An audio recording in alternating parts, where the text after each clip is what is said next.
Salam sejahtera dan selamat datang sekali lagi ke channel ini, Currents View MY.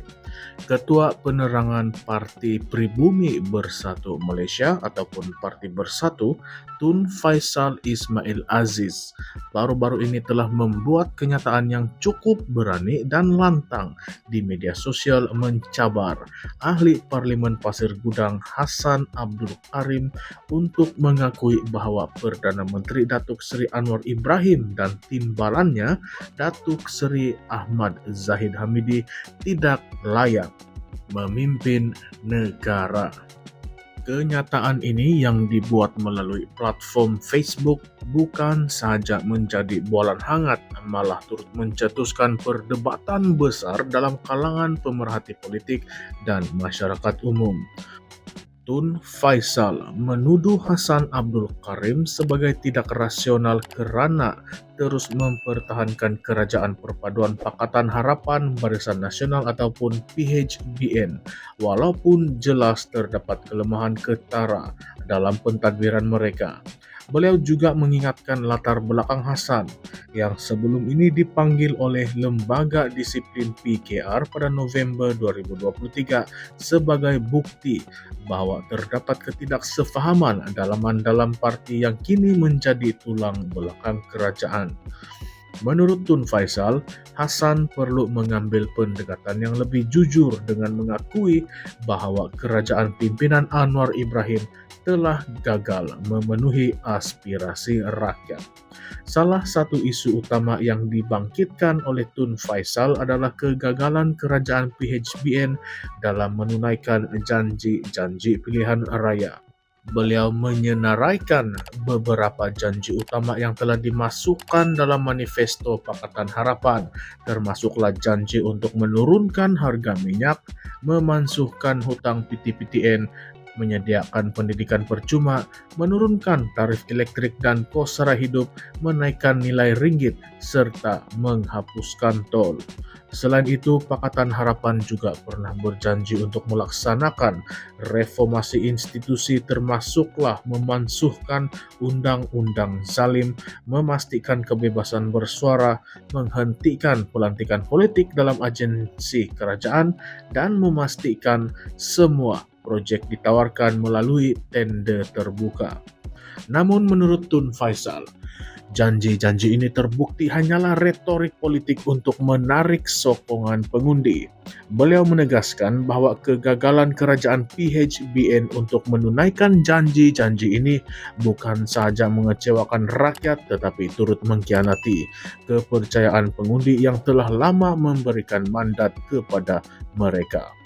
Malah beliau mendakwa bahwa kerajaan semasa telah bertindak lebih buruk daripada kerajaan terdahulu. Antara contohnya, penggunaan semula undang-undang seperti Akta Hasutan, Akta Komunikasi dan Multimedia, dan Kanun Keseksaan untuk menyekat kebebasan bersuara. Tun Faisal turut menuduh kerajaan menggunakan kuasa untuk memadamkan akaun media sosial serta hantaran yang mengkritik mereka, termasuklah daripada pembangkang dan rakyat biasa. Isu subsidi turut disentuh oleh Tun Faisal yang mendakwa bahwa kerajaan telah menarik balik banyak subsidi yang selama ini dianggap sebagai hak rakyat.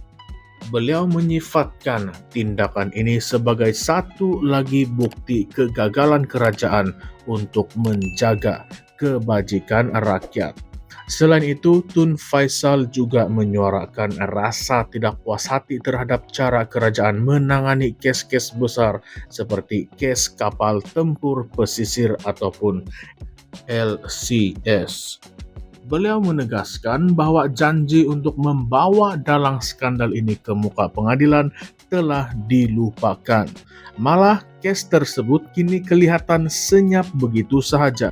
Lebih mengecewakan, katanya, adalah keputusan mahkamah untuk melepaskan Zahid Hamidi tanpa membebaskan, walaupun terdapat 47 pertuduhan rasuah, salah guna kuasa, pecah amanah, dan penggubahan wang haram terhadap beliau. Tun Faisal juga melontarkan kritikan pedas terhadap prestasi beberapa menteri dalam kabinet PHBN. Menteri Keuangan misalnya didakwa gagal memulihkan ekonomi negara, manakala Menteri Pertanian dikritik kerana gagal memastikan kestabilan bekalan beras yang menjadi isu besar baru-baru ini. Menteri Ekonomi pula dikatakan tidak berjaya menawarkan penyelesaian yang efektif kepada masalah ekonomi yang dihadapi oleh rakyat. Menurut Tun Faisal, kelemahan ini bukan sahaja diakui oleh pihak pembangkang tetapi turut mendapat perhatian negatif daripada penyokong kerajaan sendiri. Selain itu, Tun Faisal turut membangkitkan isu skandal titah adendum yang menurutnya telah disembunyikan oleh Anwar dan anggota kabinet selama lebih setahun. Beliau mendakwa bahwa tindakan ini bukan sahaja melanggar perlembagaan persekutuan tetapi juga menunjukkan penderhakaan terhadap Yang di-Pertuan Agong. Dengan segala isu dan kegagalan yang disenaraikan, Tun Faisal secara sinis bertanya kepada Hasan sama ada beliau masih yakin bahawa kerajaan PHBN layak untuk terus memimpin negara. Persoalan ini membuka ruang kepada pelbagai perdebatan dan spekulasi. Adakah benar kerajaan perpaduan PHBN telah gagal sepenuhnya? Atau adakah dakwaan ini hanyalah taktik politik bersatu untuk melemahkan kepercayaan rakyat terhadap kerajaan semasa? Tun Faisal juga menimbulkan isu kepercayaan dan integriti dengan menegaskan bahawa kerajaan pimpinan Anwar Ibrahim dan Zahid Hamidi telah gagal menjaga moral dan amanah rakyat. Namun kenyataan ini juga tidak lari daripada kontroversi. Pengkritik Tun Faisal mungkin berpendapat bahawa kenyataan beliau adalah berat sebelah dan tidak mengambil kira cabaran besar yang dihadapi oleh kerajaan dalam menguruskan negara pasca pandemik serta krisis ekonomi global.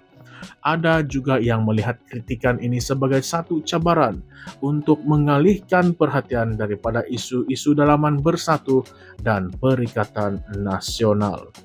Bagi pendengar-pendengar sekalian di luar sana, terdapat beberapa persoalan penting yang perlu direnungkan. Persoalan-persoalan ini dan kami ingin meminta pertolongan daripada anda semua untuk menjawab persoalan-persoalan ini bersama. Mengapa janji-janji manifesto yang sepatutnya menjadi asas kepada kerajaan perpaduan tidak ditepati? Adakah ini menunjukkan kelemahan struktur dalam kerajaan atau adakah faktor lain seperti kekangan kewangan dan tekanan politik menjadi penghalang utama? Selain itu, apakah implikasi keputusan DNAA Zahid Hamidi terhadap kepercayaan rakyat terhadap sistem kehakiman dan kedaulatan undang-undang di negara ini? Isu ini juga membawa kepada persoalan yang lebih besar tentang masa depan politik Malaysia. Jika benar kerajaan PHBN tidak mampu memenuhi harapan rakyat, adakah ini bermakna rakyat perlu memberikan peluang kepada pembangkang dalam pilihan raya akan datang? Atau adakah pembangkang juga tidak mempunyai alternatif yang lebih baik? Apakah pendapat anda semua? Adakah tuduhan Tun Faisal ini berasas atau sekadar permainan politik untuk meraih simpati rakyat? Apakah langkah seterusnya untuk memastikan keadilan dan kestabilan politik di Malaysia?